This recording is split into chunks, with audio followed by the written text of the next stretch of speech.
Good morning, home builders. This is day 36, the secret place of prayer. Our scripture verse today is from Matthew 6, 5 through 6. This is that section on the Sermon on the Mount where Jesus is talking about the prayer closet. This is where all of that comes from, and talking about how we ought to be doing our prayers, not so that other people can see us, but so that we can have an opportunity to grow closer with the Lord.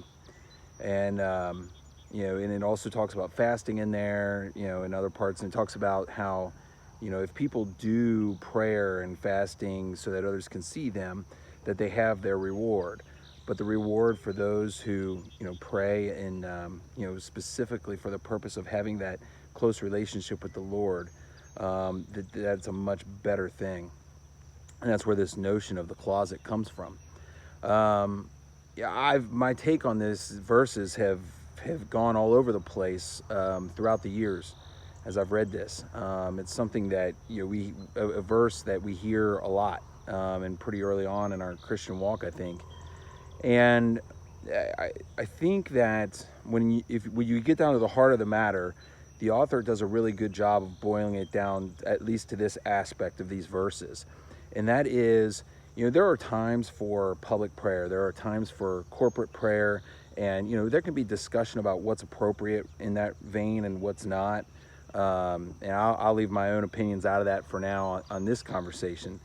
But one thing that I don't think can be denied for anyone who has spent any time in just private, significant, close prayer with the Lord is that there's no substitute for the relationship that fosters between you and the Lord, than with this closet prayer, this private prayer. And I think that's why those who teach on prayer, those who have practiced and gotten and really looked into how to best do this, I think that's why you hear from them all the time to start your day with it. Now, there's no specific instruction that says, always start your day with prayer, and that's the most important time to pray. As a matter of fact, we're told to be praying without ceasing.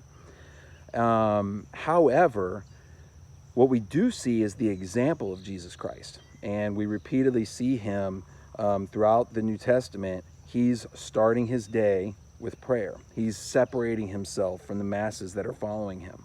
He had masses that were following him around, and they sought him out. They wanted him. They wanted what he had to offer, but he understood the importance of separating himself away from that and spending that quiet time with the Lord.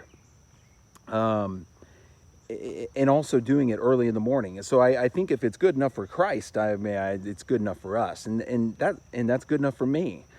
I'm working on this. I'm still not the best at this, and I probably never will be, but I'm trying to work on this myself, starting the day in that close relationship with prayer. One side effect of this, one kind of, I guess, maybe fringe benefit of this, is this instruction about praying without ceasing.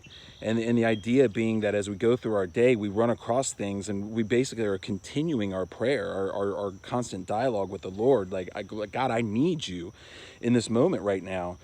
That is a lot easier if we have, and I feel much more connected with the Lord if I've already had a significant prayer time alone earlier in the morning to start the day. For a lot of times for me, it's as I'm driving in, but I also know that I can't focus as much on the Lord as I'd like to if all I have is just my drive in. I mean, I need to not wreck my car, right? So it's a work in progress for me. And I hope it is for you too, because as long as it's a work in progress, I mean, we're always, aiming and trying to be better.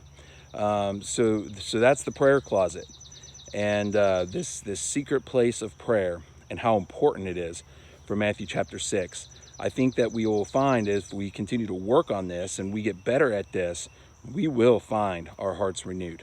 So everyone, I hope you had a great Independence Day yesterday. And for those of you who are off today, given the fact that Independence Day was on a weekend, have a great day. We will be building fencing here at the Wallace Petting Zoo. And I hope you're doing something fun as well. And God bless you guys, and I can't wait to see you soon. Have a great day.